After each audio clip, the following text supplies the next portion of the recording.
हमने भू समाधि ले ली। मैंने सोचा कि मैं अपने आप को ज़मीन में गाड़ देता हूँ, और पुलिस ने हमसे वार्ता नहीं की। पुलिस का सीधा डंडे लेके आना हुआ और सीधा हर एक आम छात्र के ऊपर इन्होंने लाठियाँ बरसाई, और लाठियाँ ऐसे बरसाई है जैसे कोई हम गुनहगार, हम कोई आतंकवादी हैं। तो निकल के बता दे, तेरे ऊपर बड़ी बड़ी झूठी धाराएं लगाएंगे। अगर हमें पता होता, थोड़ी भी आशंका होती, तो मैं इसे ईंट का जवाब पत्थर से देता है। मैडम तो महारानी है साहब, और जिस दिन अगर हमारे अंदर की आग निकल गई तो फिर हम भी ये देखेंगे नहीं कि आप सामने कौन है क्या है। तो आपको इतना सा पता होना चाहिए कि आप कहाँ की रोटी खा रहे हैं, कहाँ की सैलरी ले रहे हैं। फिर जो आमने सामने की मैं बात कर रहा हूँ, प्रॉपर आमना सामने मैं वहाँ दिखाऊंगा। आप रोडों पे आइए, सड़कें जाम करिए। अब राजस्थान में छात्र संघ चुनाव राजनीति की नर्सरी माना जाता है। ऐसा कहा जाता है कि कई बड़े दिग्गज नेता जो है वो छात्र संघ चुनाव से निकले हैं और वो अपनी पहचान बना चुके हैं राजस्थान में। लेकिन छात्र संघ चुनाव पिछले कुछ दिनों से चर्चा का विषय बना हुआ है, क्योंकि कई सालों से ही चुनाव नहीं हो पा रहे हैं। क्या कारण है इसके पीछे, इसके लिए हम बात करने जा रहे हैं आज लक्ष्यराज जी से, जो छात्र संघ अध्यक्ष रह चुके हैं। कैसे हैं लक्ष्यराज जी आप? जी मैं बढ़िया हूँ, आप बताइए। तो क्या कारण है लक्ष्यराज जी कि छात्रों को अपनी पढ़ाई छोड़कर आंदोलन करने पड़ रहे हैं और सरकार का सामना करना पड़ रहा है, लाठियाँ खानी पड़ रही है? क्या कारण है इसका? देखिए, इसका मेन मुख्य यही कारण है कि विश्वविद्यालय में पिछले 4 साल से छात्र संघ चुनाव बंद है। मैं बताना चाहता हूँ आपको कि लास्ट छात्र संघ चुनाव किए थे इन्होंने 2022 में। उसके बाद आज 2026 है।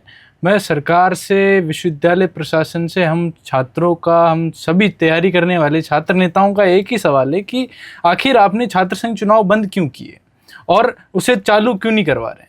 क्योंकि छात्र संघ चुनाव से आज तक ना तो किसी छात्र को नुकसान हुआ है, ना किसी प्रशासनिक बॉडी को नुकसान हुआ है। अगर हुआ है तो एक फ़ायदा ही हुआ है। छात्र हितों की बात होती है, छात्र संघ चुनाव होते हैं तो छात्रों को फ़ायदा मिलता है, छात्रों को लाभ मिलता है। हर जहाँ वो कमज़ोर पड़ते हैं उनको मजबूत आवाज़ छात्र नेता ही कर पाता है। और वो अगर छात्र संघ अध्यक्ष बनेगा, अगर वो उस भूमिका में आएगा, तो वो और बेहतर तरीके से कर सकता है। इसलिए हमारी सभी की एक डिमांड रहती है कि छात्र संघ चुनाव जल्द से जल्द हो, ताकि एक आम छात्र, एक पीड़ित छात्र के साथ न्याय हो पाए।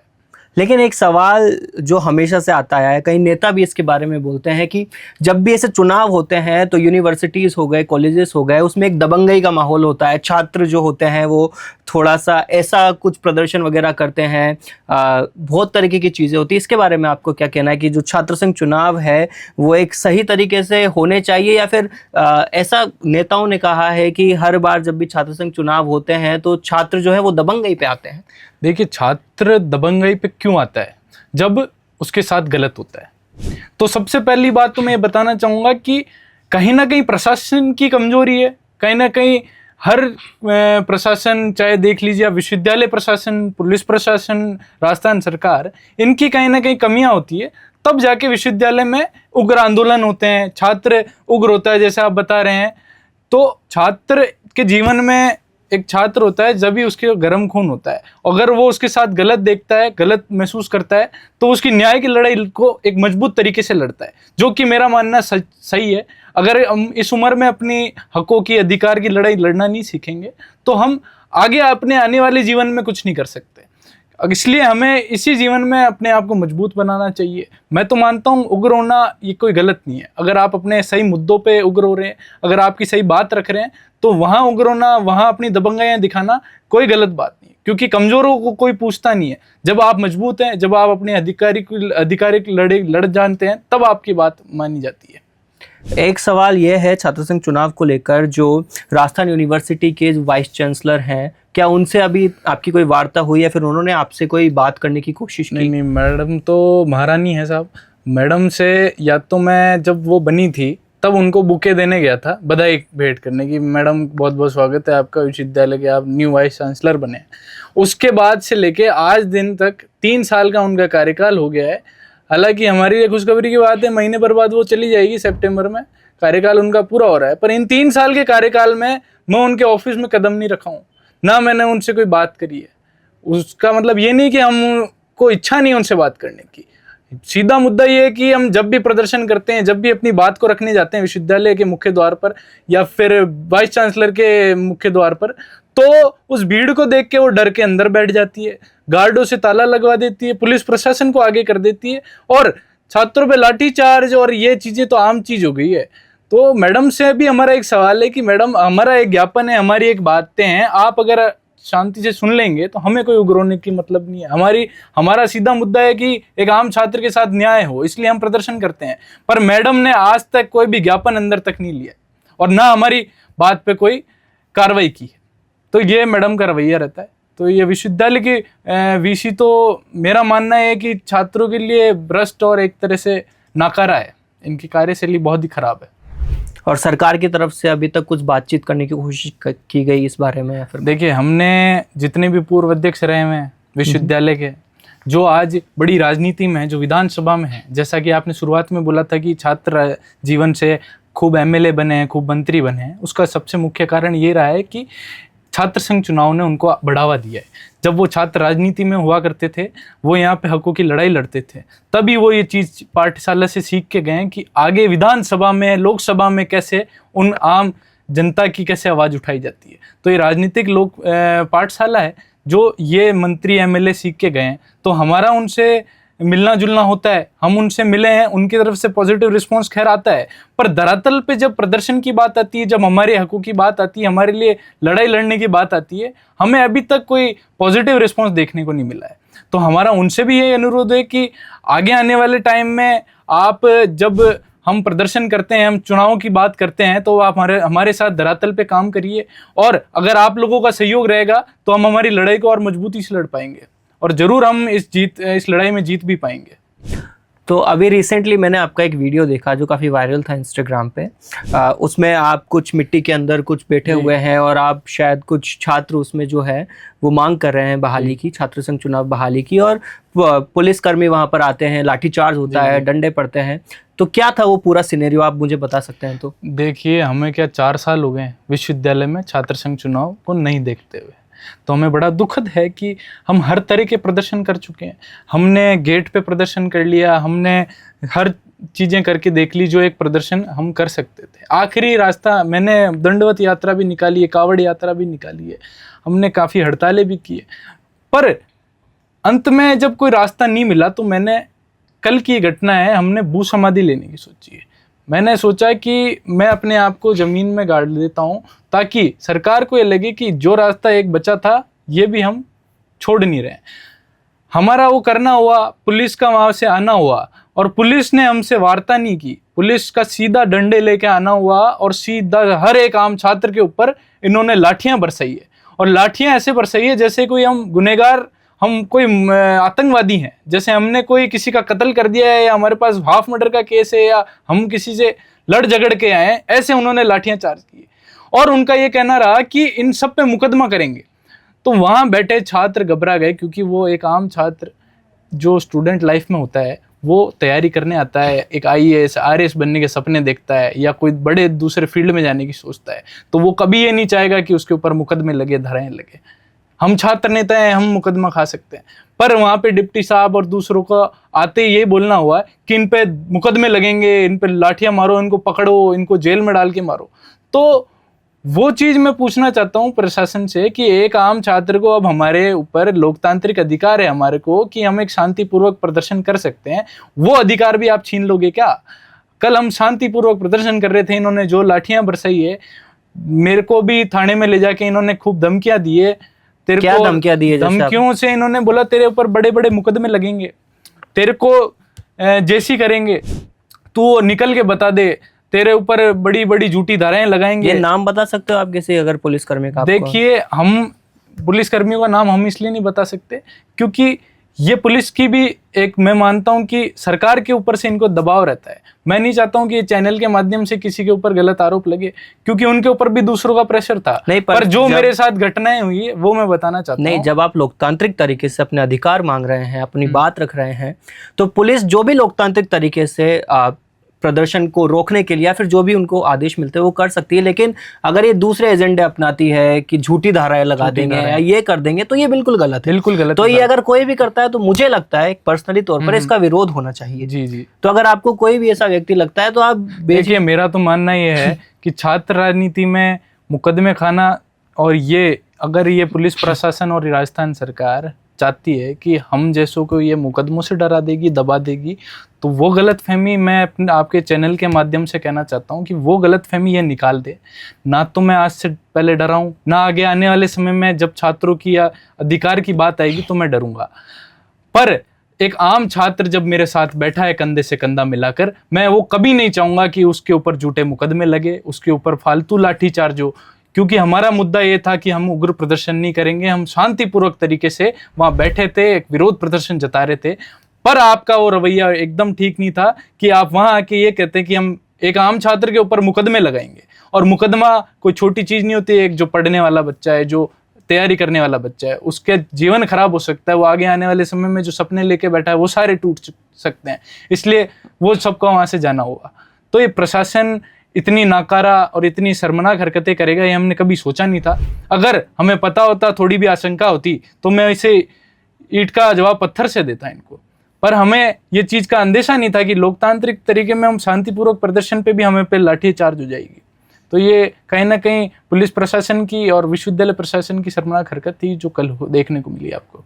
नहीं, पर ये देखा गया है कि जैसे आप दिल्ली में ले लो, नीट के जो दौरान प्रदर्शन हुए जिसमें कॉकरोच जनता पार्टी और बाकी के कई युवा आए, या फिर अभी झारखंड में जो प्रदर्शन चल रहे हैं, जब भी कोई छात्र, जो युवा नेता हैं या फिर जो छात्र हैं, वो अपना प्रदर्शन करते हैं, अपनी बात सामने रखते हैं, तो उन पर लाठियां क्यों बरसाई जाती है, उन पर डंडे क्यों बरसाए जाते हैं, उनसे वार्तालाप करने की कोशिश क्यों नहीं की जा रही, या तो प्रशासन के द्वारा, या कॉलेज प्रशासन हो गया, या फिर सरकार के द्वारा बातें क्यों नहीं रखी जा रही है? आपका क्या कारण है? देखिए, अगर इनको बस एक ही गलतफहमी है कि आने वाला जो जनरेशन है ये लाठियों से और इनसे डर जाए।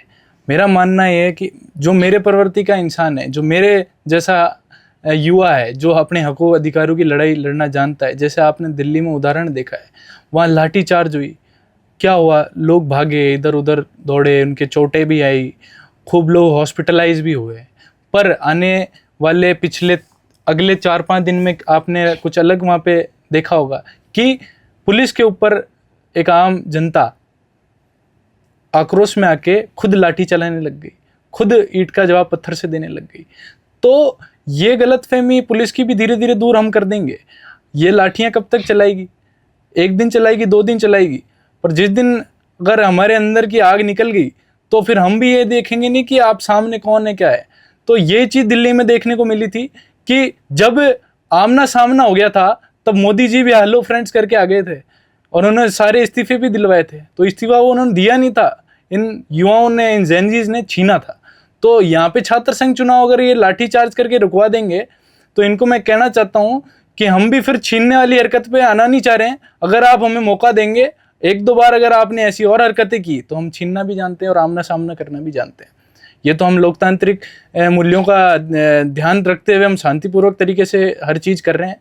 पर अगर गले के ऊपर पानी गया तो फिर हम भी रुकेंगे नहीं। हम भी एक युवा हैं, हम भी आज की जनरेशन है, जेनजीज है, तो हम भी ईंट का जवाब पत्थर से देंगे। तो छात्र संघ चुनाव के जो बहाल है, इसके अलावा भी कुछ मांगे हैं, जैसे राजस्थानी विभाग बनाने की आप बात करते हैं, तो वो मांग क्या है? और इसके अलावा भी अगर कोई मांगे हैं तो आप वो बताइए। देखिए, आज के समय में इतनी शर्म की बात है कि राजस्थान के जो राज्यपाल हैं वो महाराष्ट्र से आते हैं और उन्होंने यहाँ पे चाहा कि राजस्थान में रहते हुए वो मराठी को राजस्थान से ऊपर ला दें। उन्होंने एक आदेश निकाला कि राजस्थान विश्वविद्यालय के अंदर अब राजस्थानी विभाग का तो अता पता नहीं है, पर मराठी विभाग जरूर खुलेगा। तो मेरा उनसे ये कहना है कि आप एक इतने बड़े ओहदे पे बैठे हैं तो आपको इतना सा पता होना चाहिए कि आप कहाँ की रोटी खा रहे हैं, कहाँ की सैलरी ले रहे हैं और कहाँ के आप राज्यपाल हैं। आप राजस्थान में राज्यपाल हैं तो आप राजस्थानी आपके लिए सर्वप्रिय होनी चाहिए और आपको यहाँ पे राजस्थानी विभाग खोलना चाहिए राजस्थान विश्वविद्यालय के अंदर। फिर आपकी जो भाषा है मराठी, हमको उससे दुश्मनी नहीं है, हमको कोई मराठी से दिक्कत नहीं है। हमें बस एक ही दिक्कत है कि राजस्थान विश्वविद्यालय में राजस्थानी विभाग नहीं है पर मराठी विभाग को इन्होंने अलाउंस दे दिया है। तो इनकी ये गलतफहमी हमने दूर कर दी थी और आने वाले समय में अगर ये डिपार्टमेंट खोलने की सोच रहे हैं तो ये गलतफहमी दिमाग से निकाल दे। फिर जो आमने सामने की मैं बात कर रहा हूँ, प्रॉपर आमना सामने में वहां दिखाऊंगा। पहले राजस्थान विश्वविद्यालय में राजस्थानी विभाग होगा, उसके बाद दूसरा विभाग होगा। हमारी एक ही मांग है और ये डटी रहेंगे हम इस चीज पे। और इसके लिए अगर हमको और लाठियां खानी पड़ी और मुकदमे झेलने पड़े तो हम झेलने को तैयार हैं। ये बात तो हमेशा से देखी गई है, जो राजस्थान है वहाँ पे राजस्थानी भाषा को पता नहीं क्यों इतना महत्व नहीं दिया जाता रहा है। और इस बात को लेकर, छात्र संघ चुनाव को लेकर या अन्य मांगों को लेकर देखा गया है कि NSUI हो, ABVP हो या फिर अलग अलग पार्टियों के जितने भी छात्र नेता है वो सामने आ रहे हैं, वो अपनी बातें रख रहे हैं। तो ये सही में दिखाता है कि छात्र एकता क्या होती है। इस पर आप क्या कहेंगे? देखिए, हर संगठन और जो निर्दलीय हैं, चाहे वो किसी पार्टी से दूसरा संगठन हो, जो छात्रों की बात करता है, जो सही अधिकारी की बात करता है, हम उनके साथ हैं और ज़रूरत पड़ी तो हम उनके साथ मिलकर भी काम करेंगे।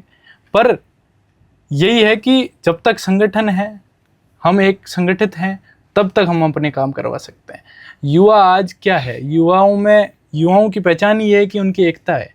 आज दिल्ली में जो देखने को मिला यूनिटी थी, वो सबसे बड़ी। हमारे में एकता नहीं होती, हम बट जाते तो आज वो काम नहीं हो पाता। वहाँ सारे संगठन मिलके गए, हर एक हिंदुस्तान के हर कोने से युवा गया, तब जाके वो चीज़ एक मूवमेंट बनी और मोदी जी को भी झुकना पड़ा। तो आने वाले टाइम में इस संगठनों को, युवाओं को हमारा एक ही मैसेज है कि सही राह पे चलें और सही बात करें। हम आपके साथ हैं और हम मिलकर काम करेंगे। अभी देखा गया कि शुभम रेवाड़ जी जो हैं वो हॉस्पिटल में थे और वो भूख हड़ताल पर थे काफ़ी समय से। फिर गहलोत जी उनसे मिलने आए, उनको शायद जूस वगैरह कुछ दिया उन्होंने और उन्होंने बोला कि हम आपके साथ रहेंगे। लेकिन उसके बाद शायद वो बात इतनी सामने नहीं आई। विपक्ष पार्टी के हैं वो, लेकिन उतनी बात उन्होंने नहीं की है। तो आपको क्या लगता है कि जो विपक्ष है, क्या वो आपके अभी साथ में है या फिर वो भी बिल्कुल आपको नज़रअंदाज कर रही है? देखिए, ये तो चीज़ हमें बोल नहीं सकते, क्योंकि आज मैं वही तरीका बता रहा हूँ। बयान सब दे रहे हैं, ट्वीट सब कर रहे हैं, समर्थन में सब राजीनामा कराने आ रहे हैं, आपको आश्वासन देने सब आ रहे हैं। पर जब धरातल पे काम करने की बात आ रही है तो विपक्ष उतना खुलकर सामने नहीं आ रहा है। तो मेरा तो यही मानना है कि अगर आप सच में हमारे साथ हैं, विपक्ष को हमारा इतना ही कहना है, अगर आप हमारे साथ हैं तो आप खुलकर सामने आइए ना। आप रोड पे आइए, सड़कें जाम करिए। आप विश्वविद्यालय में हम जब प्रदर्शन करते हैं तो आप हमारे साथ खड़ी रहिए। विधानसभा का हम घेराव करने वाले हैं तो आप उस टाइम हमारे साथ आइए। तो यही चीज़ है कि धरातल पे जब तक सामने नहीं आएंगे तो सोशल मीडिया वाला गेम तो जमेगा नहीं, वो चीज़ काम आने वाली नहीं है। वैसे चुनाव होंगे नहीं, धरातल पे सबको उतरना पड़ेगा और सबको एक होकर काम करना पड़ेगा। तो आखिरी बात या आपका आखिरी जो भी सजेशन, अगर आप कुछ सरकार का, अगर कोई प्रतिनिधि यहाँ पर इस वीडियो को देख रहा हो तो उनसे आप क्या कहना चाहेंगे? आप कह सकते हैं। देखिए, सरकार से तो हमारी इतनी अपील है कि अगर आप हमारे साथ हैं तो हम आपके साथ हैं। हम पॉजिटिव वे में तैयारी कर रहे हैं। अगर आप चाहते हैं कि हम शांत रहें, हमारी तो तरीके से रहें, तो आप जल्दी छात्र संघ चुनाव कराइए। और अगर आप हमारे साथ नहीं हैं, जैसा कि अब हमें लग रहा है, हम दिन ब दिन जैसे प्रदर्शन कर रहे हैं, ये प्रदर्शन और उग्र होते जाएंगे। और जब तक हमारी मांग मानी नहीं जाएगी, हम हर वो जरिया अपनाएंगे जिससे छात्र संघ चुनाव हो सके और हमारे अधिकारी की लड़ाई हम लड़ सकें। तो ये थे लक्ष्यराज जी हमारे साथ, जिन्होंने हमसे बात की छात्र संघ चुनाव के बारे में। लेकिन सवाल अभी भी ये है कि जो देश का युवा है, देश का छात्र है, उसकी इतनी क्या मजबूरी हो रही है कि वो आंदोलन करने पर मजबूर है। उसकी पढ़ाई का नुकसान हो रहा है और भी कई सारी चीज़ें हैं। वो अपनी बेसिक फैसिलिटीज़ जो है वो यूनिवर्सिटी में उसको नहीं मिल पा रही है। राजस्थानी भाषा, राजस्थान वो जगह है जहाँ पर कई लोग ऐसे हुए हैं जिसने राजस्थानी भाषा का नाम बढ़ाया है और यहीं के जो राज्यपाल हैं, यहीं के जो नेता हैं, वो उसको इतना महत्वपूर्ण उसको नहीं बता पा रहे हैं। तो ये सच में सोचने वाली बात है, क्योंकि जो देश का युवा है वो वही आगे चलकर देश का निर्माण करता है और उसी युवा की आज बात नहीं सुनी जा रही है। अब इस पर आप क्या सोचते हैं? अब देखना ये होगा कि सरकार इस पर आगे क्या कार्रवाई करती है। लेकिन आपकी जो भी राय हो आप हमें कमेंट सेक्शन में ज़रूर बताएं और ऐसी ही और स्टोरीज के लिए देखते रहें द फैक्ट इंडिया, क्योंकि हम बात करते हैं सिर्फ फैक्ट्स पर। अपना पॉडकास्ट शुरू करना चाहते हैं और चाहते हैं कि पहले दिन से उसे लाखों लोग देखें, तो अब ये पॉसिबल है जयपुर में। जयपुर का सबसे तेजी से बढ़ता हुआ digital news channel the fact India आपके पॉडकास्ट को वर्ल्ड क्लास बनाने के लिए जयपुर के बीचों बीच श्याम नगर में लाया है world class podcast setup, green screen setup. उसे शूट करने के लिए best state of the art facilities, editor से लेके लाखों फॉलोवर्स और करोड़ों वाली रील्स वाला यूट्यूब चैनल, और ये सब आपको एक ही जगह पर मिलने वाला है। तो पूरी जानकारी के लिए आज ही व्हाट्सएप कीजिए इस नंबर पर।